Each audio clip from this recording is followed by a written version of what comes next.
This segment, the poll tracker, is a data-driven segment where we show you verifiable data. If I say verifiable, is one that you watching us can also look out for yourself. So publicly available, verifiable data on matters of the economy, politics, social issues, environment, matters on the environment, as well as anything that bothers you that is reflective on data. We'll talk about it.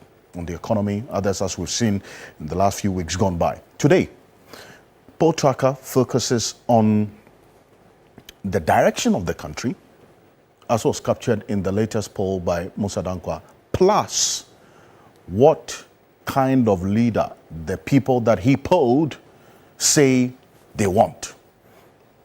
And it's a nationally reflective poll that he's done.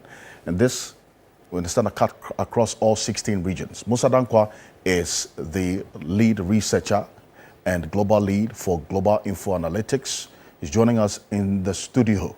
Mr. Dankwah, good morning. Thank you for joining us. Good morning, Alfred. It's good to have you join us as always. Nice to be here. This you released when? This is 3 days ago? Yes. And you had a sample size of almost 2,000. Total of 9,500 roughly. Almost 10,000, let's say. Yeah. And you did a face-to-face of what? 7,500 of them you met face-to-face. Yes. And asked them questions. Yes. Covering all 16 regions. 83 constituencies. And the 83 constituencies spread across the 16 regions of the Republic. Correct. And you say your confidence level is what? 99%. 99%. 99%. Wow. Now let's get into it. This is one, we're starting from this point because it's intriguing and to say the least, that this almost 10,000 people you polled, 64% of these respondents say that you ask the question, should Ghana be led by young leaders? And 64% of them say yes. They agree that Ghana should be led by a young leader. Why is that? I mean, did you drill down the data or no, to find out? We didn't drill down the data because this was just a quick question. We want to see what they're thinking. Subsequently, we might go back with further probing questions to understand their mindset. I see. Now, because obviously, if anybody who is seeing this would be asking whether it's young in age or in thinking, as in policy, or in the disposition of the person, you know, because we're talking about a young leader that can be looked at in many ways. Young is young. There's no way you can spin the young to being old. Look, if you remember the current structure of a population, Ghana is a very young population. And indeed, if you listen to the speech of the president at the UN General Assembly and many other African countries, the country is young population. The growth is in Africa here. People are younger. And indeed, in the sample we interviewed, nearly 78% of the sample we engaged were below 44 years of age. Nearly 78% of the respondents were below 44 years. Yes. Is that reflective of the national of the voting voting age? It's about 75, so slightly, so it's within range.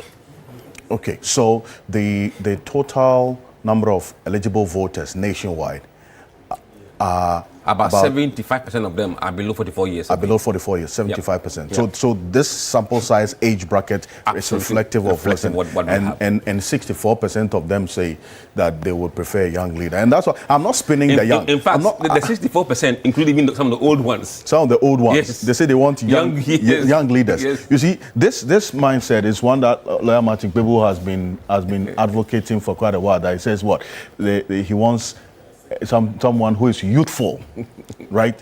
But then it also sends another signal, because the other persons, all these persons who are contesting to become flag bearers for both the MPP and the NDC, none of them can be described as young in the words of age.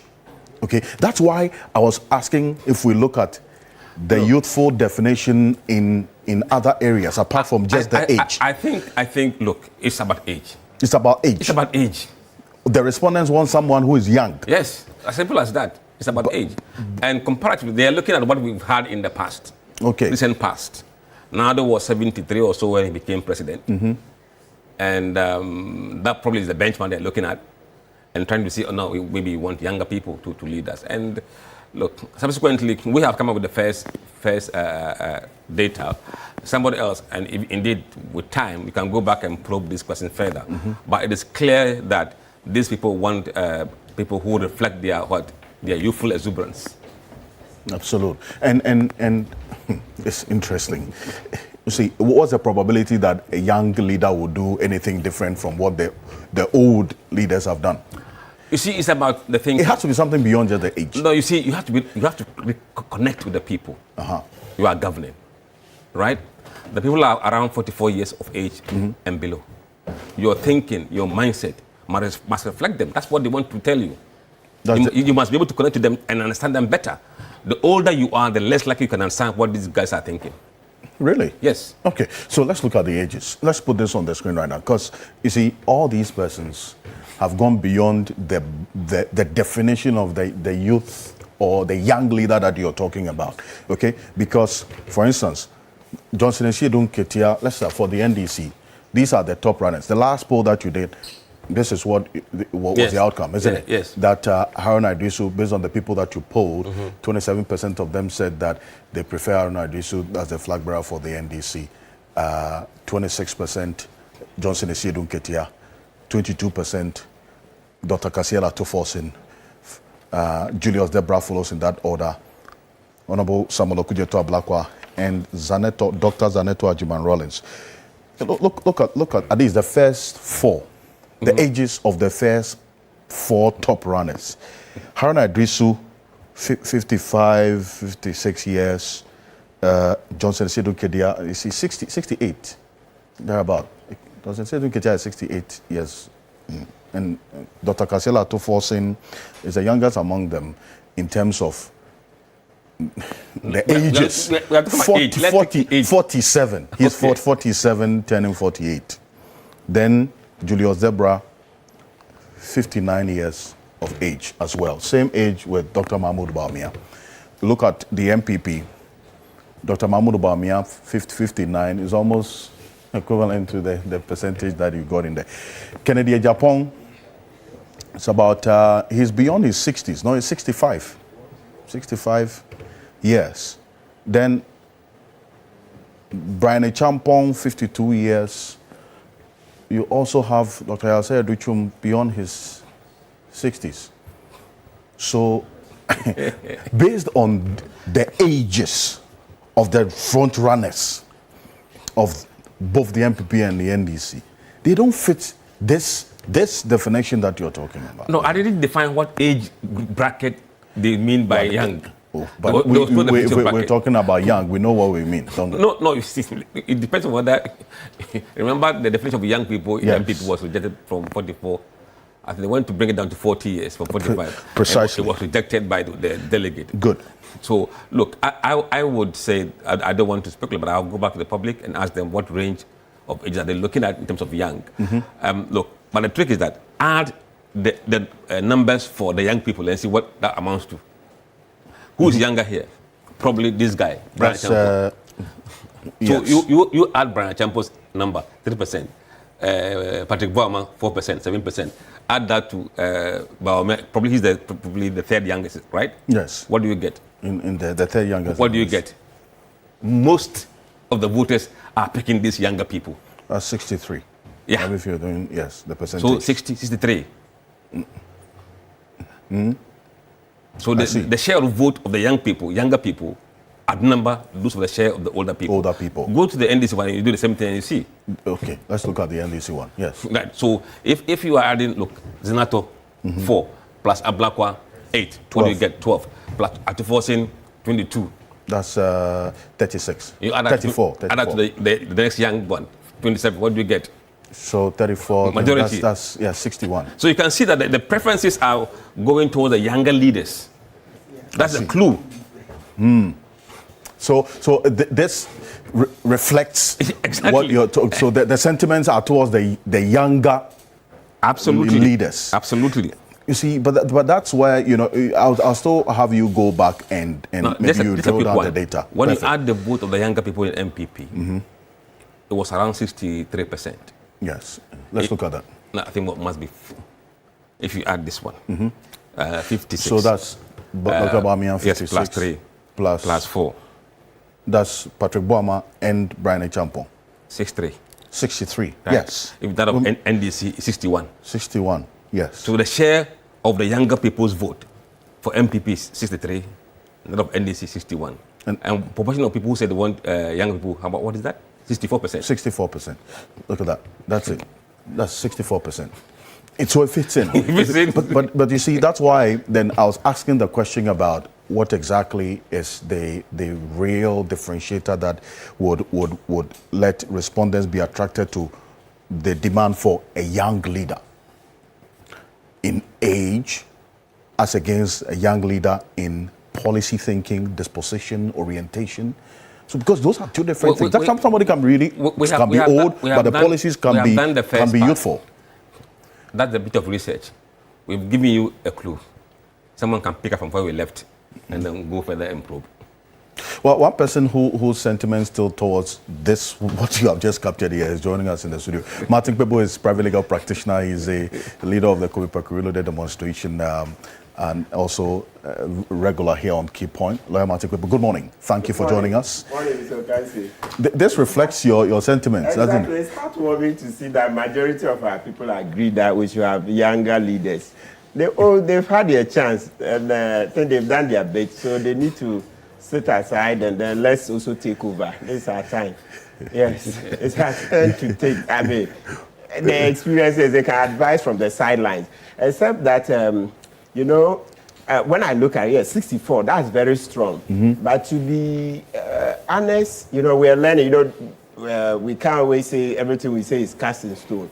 Except that I've been wondering that when it comes to 2028, that this particular race, because of Johnson Esi Ketia, you know, because he's been in the trenches for long, you see that I've not been able to forcefully say that the 63 year, I had given that maximum age to be 63.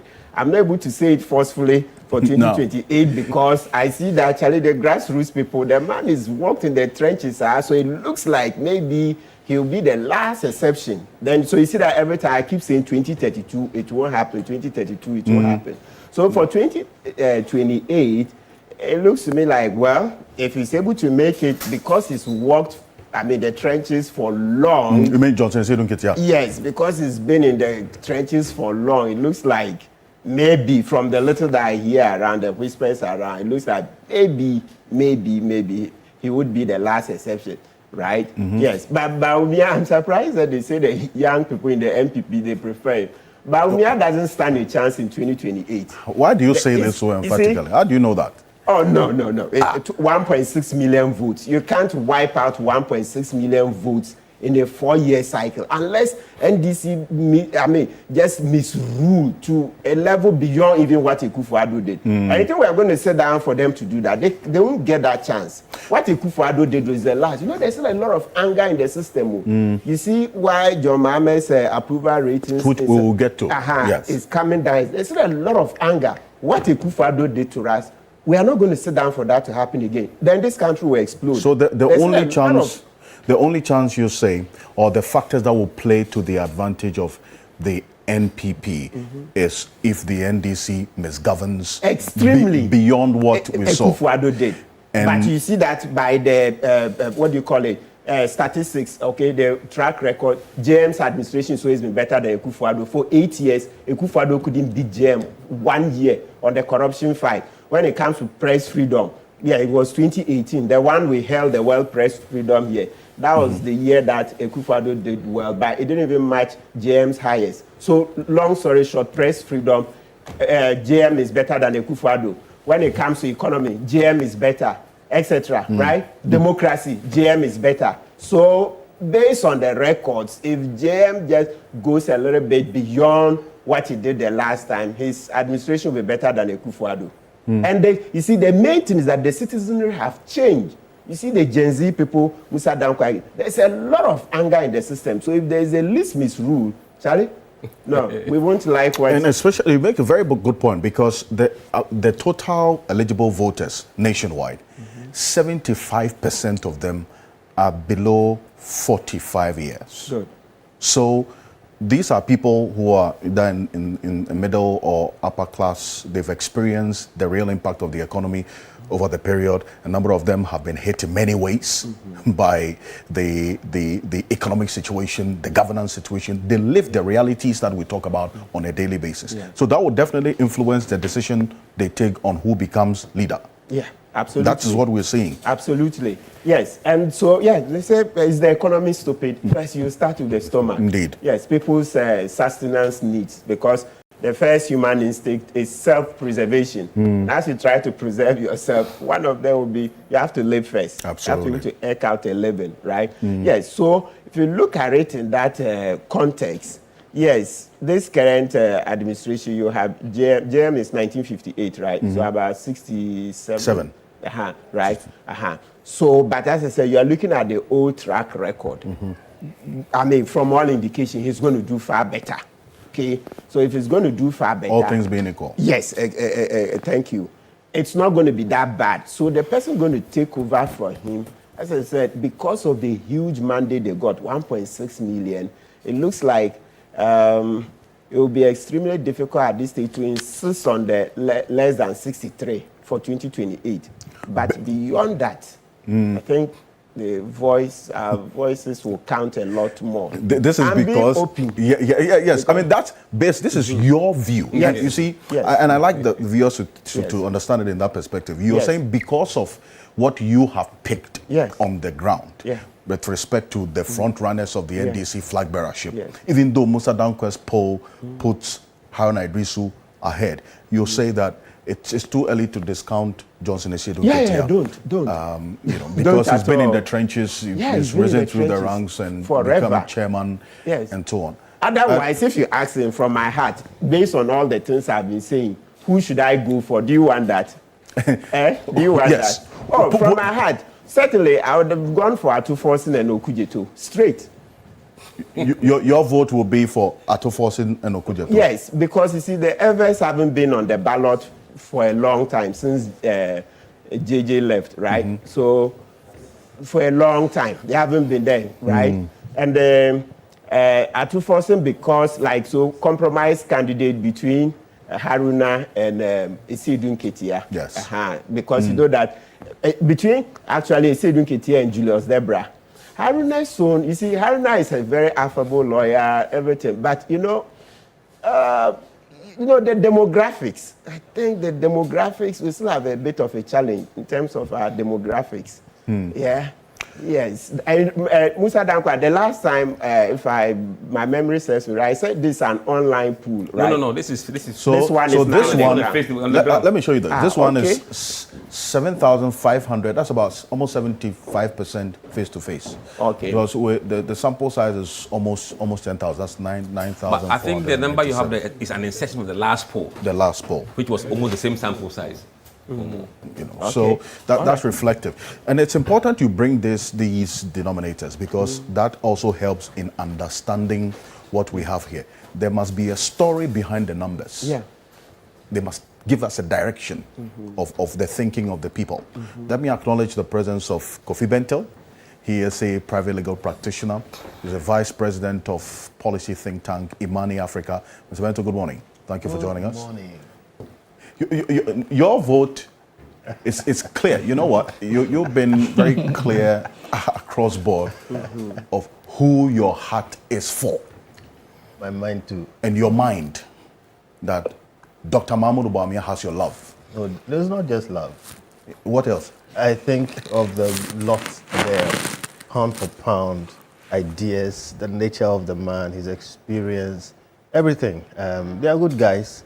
But definitely, I think of the lot, even the numbers show you that Dr. Bawumia is head and shoulders above all of them.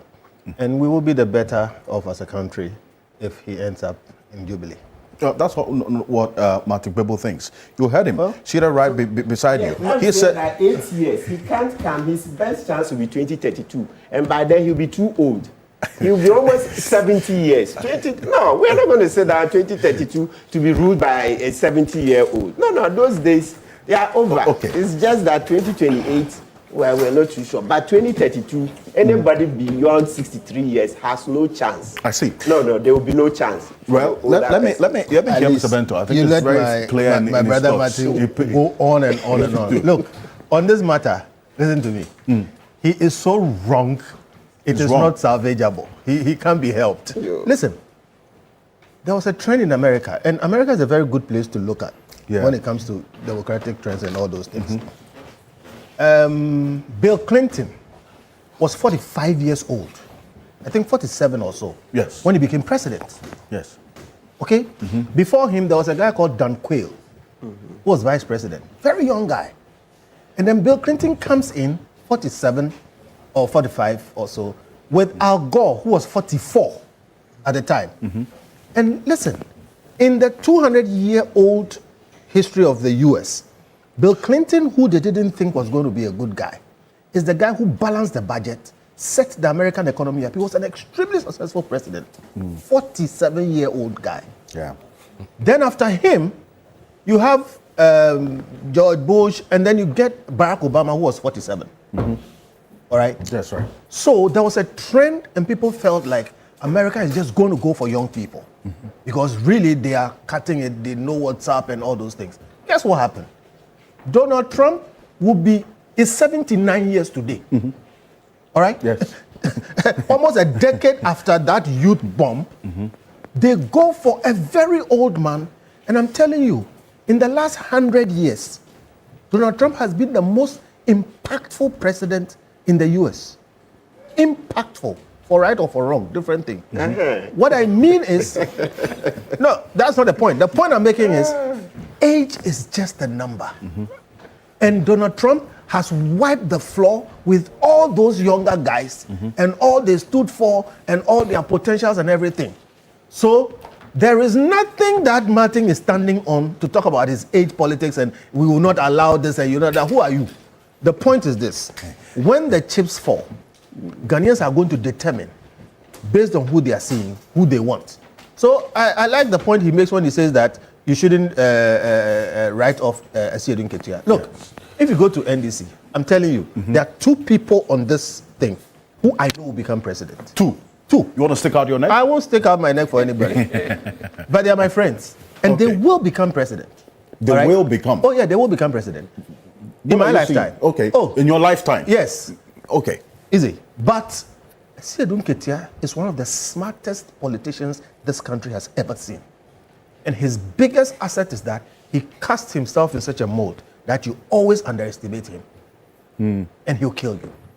All right? So look, a submarine politician. Yeah, kind of. you know, he comes across Gogo as a Krachi. He's a supremely smart guy.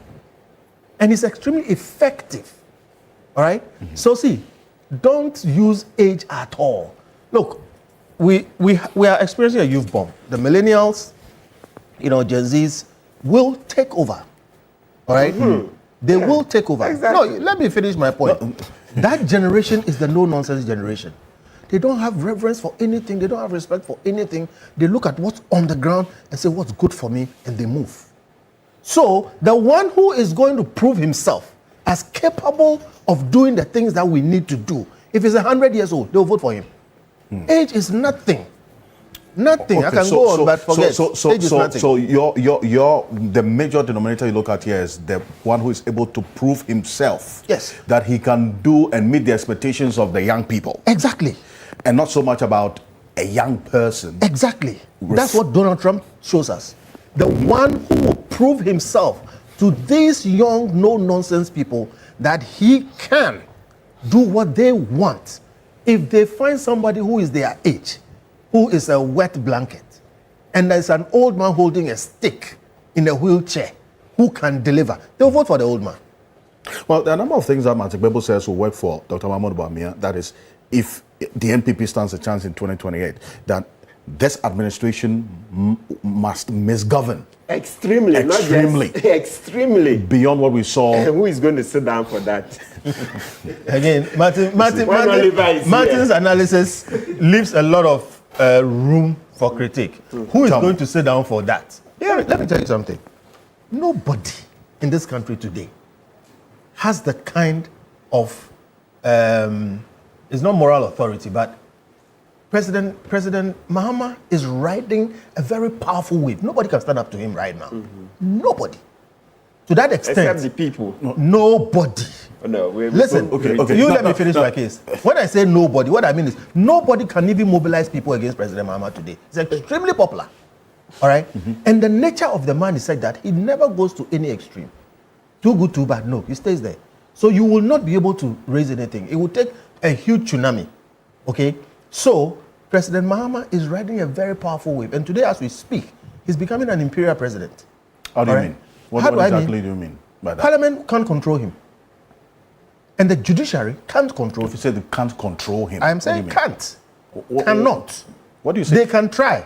He has total control over his people in Parliament, and they have total control over Parliament. All right? And you have a situation where we are just getting into a new Chief Justice after the old one was removed by President Mahama. Well, did the president remove her? Didn't the president sign a warrant to remove the Chief Justice? The Chief Justice is contending that the process is not good, and I think she has a case, but that's another matter. The point I am making is that today, as we speak, President Mahama is enjoying a honeymoon, extreme popularity. The parts of government that have to control him by virtue of the nature of our constitutional architecture, Parliament and the judiciary, he's neutered them. All right? So if you put that together, nobody. Okay, it will take something that I don't see can happen. To that extent, therefore, in the next 4 years, I think President Mahama is going to be fine. However, when Martin says that, something, except he misgoverns or whatever it is, there are some dynamics in the coming election which we haven't seen before in this republic. A 4-year presidency. And usually, after a 4-year presidency, they will get a second term, even if people are disaffected with them. The power of incumbency and a number of things will lead to a second term.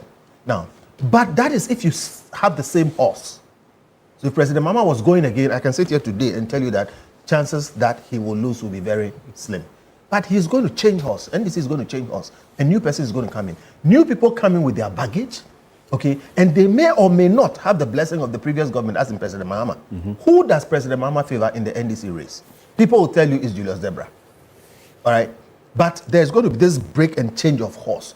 Julius Debra will have to bring his own heft, okay? And then President Mahama will have to really help him. In our history, the help of incumbent presidents to new persons has not helped or has not been successful. There's rumor that President Kufuor wanted a different person other than Nana Akufo-Addo. All right? It didn't happen. And President Kufuor is very popular. There's a rumor that Nana Akufo-Addo wanted a different person apart from Mahmoud Bawumia. What happened? Bawumia won. So incumbent presidents and their support of their candidates don't usually turn out to be right. And that fact that there is huge disaffection with NPP and the Danado government, which led to a number of people staying home, and those who voting against the NPP should not be written off. And 4 years is a long time to cure some of that. So I am quite sure some of the NPP faithful will come back to vote. And there is a definite possibility that even if President Mahama has done well, because he's going to change horse, because NDC is going to change horse, they may not vote for him. So the dynamic we are going to go into after the next, in the next election, we've never seen before. Okay. So we'll have to listen to people like Mussa Dankwah very closely. And in fact, that's why he's here every now and then, because it's one that we would have to reflect and reference when we're talking about the data-driven conversation. So it's not just about, for you, it's not just about the misgovernance or good governance or otherwise that we'll experience in the next 3 years and 3 months.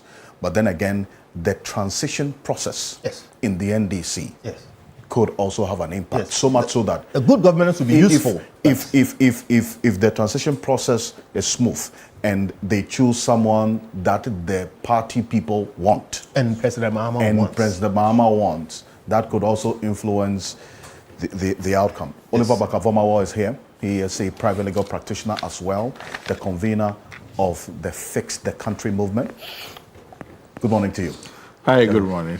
I hope you're doing well. It's been a while. It's good to see you. Yeah, I'm happy to be here. Indeed. Now you caught in the conversation as we started, but you haven't lost so much. Does this reflect what you see? That yes, you are a representation of, maybe for want of a better expression, a representation of the generation that is demanding this kind of leader. Despite all my gray hair. Despite all your gray hair, yes. I'll say this. I see, first of all, maybe it's reacting a bit to Kofi's point, that we are a bit formalistic in thinking that, institutions that are necessarily created by law are the counterweights in a democracy. For instance, you talk about the judiciary and parliament. They are not necessarily where you go for how the opposition to the president, or how to keep the president in check consistently. For us, it's perhaps the bureaucracy, the bureaucracy of how governance is done, puts the president in check or puts a kink in the ability to implement the agenda. So across board, at various levels, your ability to, whether it's a DC level, whether it's assemblymen, whether it's party folks at the ground, whether it's civil servants who are not, very active in implementing, those ones keep you in check more than what we think the formal centers of power are. Now, I look at this, and I mean, it's interesting to see, like the polls that, Mussa has put together. And I'm kind of wondering, like when I look at the NDC, for instance, one, I am wondering whether people's perception of who should be a leader is also influenced by persons who have been in leadership before. So, for instance, when you look at Haruna Idrisu, who has been leader of the minority caucus in parliament. You've seen Ato Forson also being in that position before. And then, Asiedun Ketia, who's leading the party. So there's a sense of bias, perhaps you can say there. What is more interesting to me, and perhaps a lot more organic, is Aneto, who's able to pull enough to be on the list. Because she has never been in parliamentary leadership. She's not held any ministerial position. But there's a sense of affection that still kind of people want to see. And that's interesting. Zaneto Rollins? Yes, Zaneto Rollins. So that's interesting. And potentially, perhaps there's something more there than we think we can fully articulate. And we're seeing a lot more of her in the media now. She's gone to interviews, doing, she's likely to be somebody's vice. Youth-oriented kind of engagements, lifting, stuff. And what I find curious, though, yes, is some of the conversation around Haruna Idrisu. Because it's so curious to me, and I think that a lot of this is also steeped in the ethnicism that we don't acknowledge. Right. Like it is perfectly fine for candidates from the South to succeed each other. There's no problem with it. But somehow, when Haruna is tossed into the mix, we're like, well, Mahama is from the North. And so what? Rollins was from the South. Mills from the South. We saw the same thing happening on the, from the MPP side. You went from Kufuor, and then we've gone to Akufo-Addo. Those are southern candidates that have come after each other. So it's never been a problem. And I'm quite, interested in why this is a big thing that we need to talk about. So I'm not somebody who's going to rule him out necessarily. Just because it's Haruna Idrisu. I'm not going to rule him out. I think that even internally, that he has such a strong presence in the North that I don't know. I believe sincerely, if any candidate here partners Haruna Idrisu, they're going to win. That's my sentiment generally, in terms of kind of how strong he is. I think that the Southern candidates will divide themselves up in the South, but then again, hey, those are. How do you call it? More anecdotal than researched, in any regard. You juxtapose the influence of Haruna Idrisu and Johnson Asiedun Ketia, because bear in mind, they have to win the internal elections before we talk about anything external or national, for that matter. These two, or the top 5 runners, let's put them that way, so we don't leave anybody out. If you look at the influence they have within the party, internally now, would you say that Haruna Idrisu, Johnson Asiedun Ketia, Ato Forson, Julius Debra, they can muscle it out, and you would have a clear-cut winner by now, sticking your neck out that, look, this person is going to be the one who would come out? I genuinely believe that Asiedu Nketia and Julius are going to... The competition is between them. Not in terms of for the flag bearership. Julius Deborah? Not for the flag bearership. I'm saying that competition is between them is that they're going to be cancelling each other out more. Right. It's not surprising to me that Asiedu's first stop is the Eastern region. It's not surprising to me. So I think that there's going to be a sense of competition between them. Tour. Yes. Yeah. That for the thank you tour, right? So that is not. I think that in that process of cancelling each other out, that might allow somebody like Haruna to go and skate a bit. Now, when I look at this, I think that if by providence Asiedu and Haruna decided that they were going to partner somewhat, they're going to run away with the tickets. And the same way, I think that if I don't know, I'm actually more surprised about Tufosin's numbers than anything. I'm more surprised by it. I don't know whether it's because it's polling voters, right? Not delegates, but essentially. So I don't know. These are voters. Voters. So I'm not surprised by him. I haven't gotten the sense that he has such, clamor around persons who are likely to vote in the primaries. So I don't know. His numbers are quite interesting, and perhaps we'll see what that becomes in the long run. And it's work. A number of things are working for him. I mean, the economy, finance minister. He's not talking too much. Yeah. His neck is deep in the job. Yeah.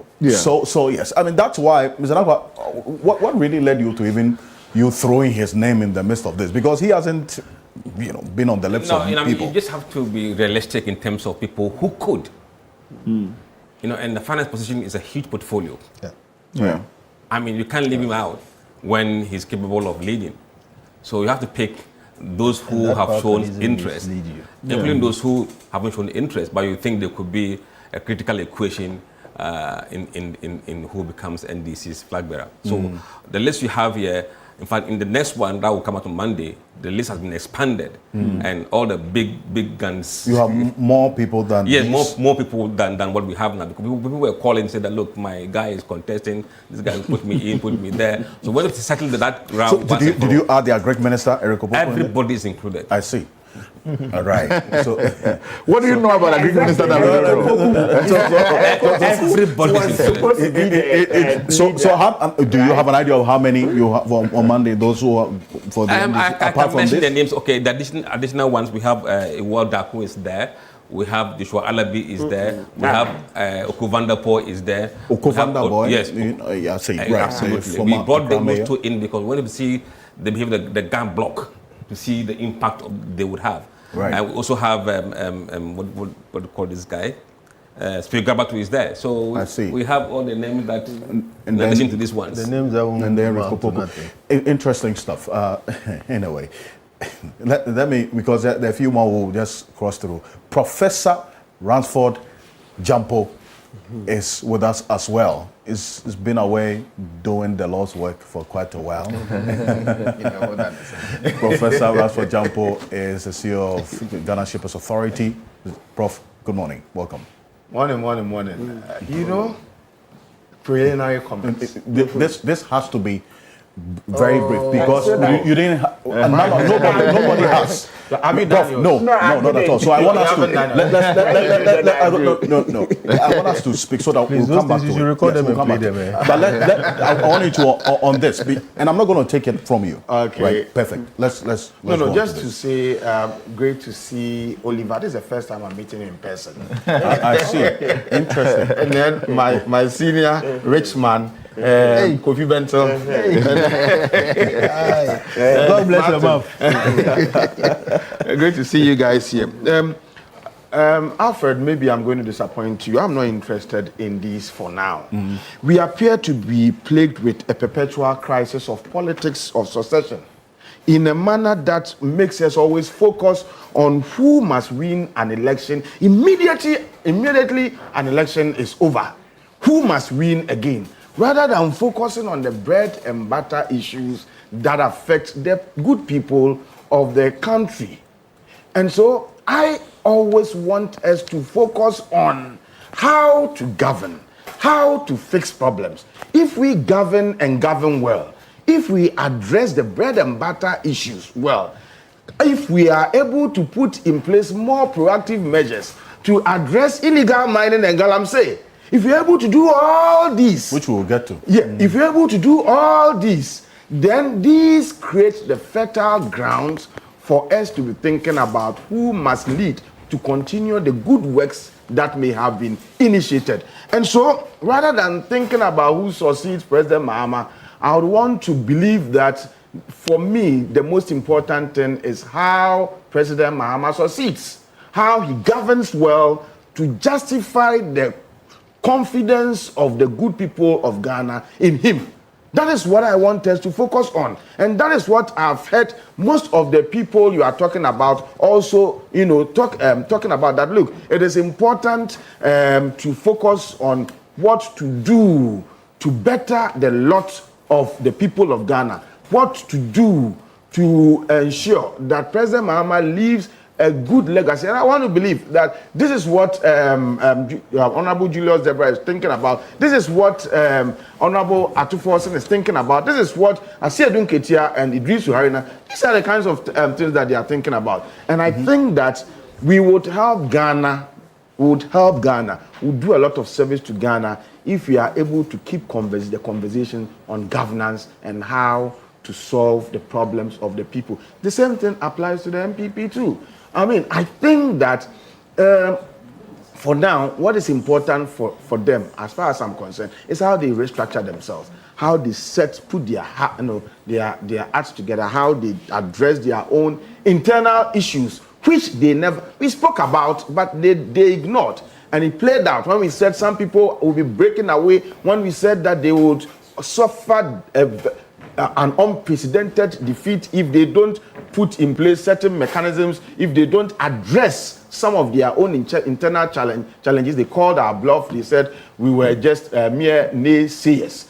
And it played out. The very internal challenges that we spoke about, some have started playing up again. And I'm saying that for them, I don't believe Ghana, by our constitution, is a multi-party democracy. True. It's not a two-party state. And we do not want to move away also from the two-party state to a one-party state.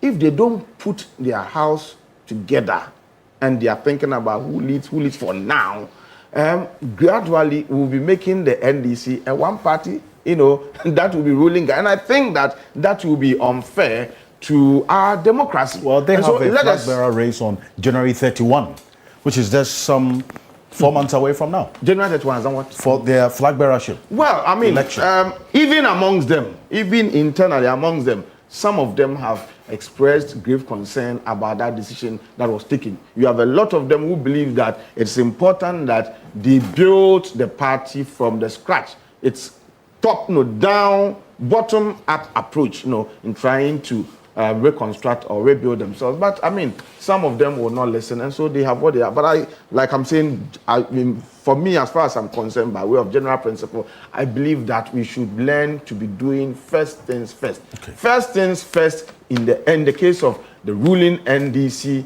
government is for all of us, those of us who have had the privilege to help and to serve in the government, and those who are also all of us who have had the privilege to help and serve with President Mahama. It is important that we all focus on how to help him govern and how to help him deliver on the promises that he's made to the good people of Ghana. And it is important that Mussa Dankwah and you, what you also have to do, I want us to shift a little by focusing on the key, our research now on the key bread and butter issues. So the discussion must also focus on what is being done to address the challenges of the people. Let us leave this thing let us defer it, as far as I'm concerned. Okay, let us defer it to a later date, because this is what is happening in Ghana. Immediately elections are over, the next dominating and overarching thinking of the people becomes who wins, the next time. But why do we elect leaders? We elect leaders to do what? We elect leaders to elect another leaders. We elect leaders to solve problems. Okay, and so if leaders have been elected and they are solving problems, my view is that let us pat them on their shoulder and let us encourage them to continue to keep their foot on the pedal so that our lots will be improved. Once things have been done well for us, then we would have time to talk about who must succeed that leader to continue with the good work. That's my take. So that's your point of view, okay? But then again, the reason why this conversation comes up is because one, the NPP in itself, in less than 4 months, are going to the polls to elect who will lead them. The NDC is looking closely at what is happening in there. All of this is a part of the bigger pie of the governance that you talk about, right? So you're not actually very far away from what we are doing now, okay? But then again, this leads to this particular issue, this point that you make. Because you are a part of this government, you are an appointee of this government, right? The president's job approval. In July, the poll showed that what? 73% of the respondents said the president is doing well. Yeah. Let's walk through the latest, what you found in September. This in July, 73%. Yes. Yeah, okay. In September, that number has declined to 67%. 67%. Yeah. So that's about 6 percentage points Drop in the approval of the president. That should be concerning for you, Prof. Jampo, isn't it? Well, 73% dropped to 67%. There are so many factors that are variables that can go into explaining this drop. It is important to note that regardless of how popular a leader may be, you would not be 100% popular and stay there in perpetuity. Okay? Human beings, I mean, that is who we are. Today we like you, tomorrow you do something small, and then the way and manner we like you will reduce. Right. What I can say is that it is not possible that the approval rates of President Mahama would remain as it was at the time of his election, to the time of his exit, from power. Definitely. Have you seen ruling governments contesting elections, getting a certain percentage of votes, and then going into the next election, maintaining that same percentage or improving? Oftentimes, the percentage will be reducing. And so, for me, this is fine. It's reduced from 73 to 67, and I want to hope and believe that as these things are articulated and as he sees some of the things that may have led to a reduction will be corrected. And so I can see 73 to 67. The next time I can predict it may go up. The next time it may go down. But so long as it oscillates between these figures, and it tells you that majority of the people are still approving his governance and his leadership, I think he's fine. Well, 8 months, almost 9 months on, and you see this decline, you say it's normal. For me, for me, it is normal. It is not going to dwindle from 67 in the next round of survey. I don't believe so. I'm sure that things will be done to up it, but you will be falling within. The most important thing is that I can predict and I can tell you that at the end of the season that this period, this survey will be concluded, if you like, to the end of the year or even to the end of his term, you will still have a good number of Ghanaians or majority of Ghanaians approving him. Another one will be done before end of year. Is that correct? So yes. You are doing another one before the year ends. Yes. Yeah, let's see how it goes.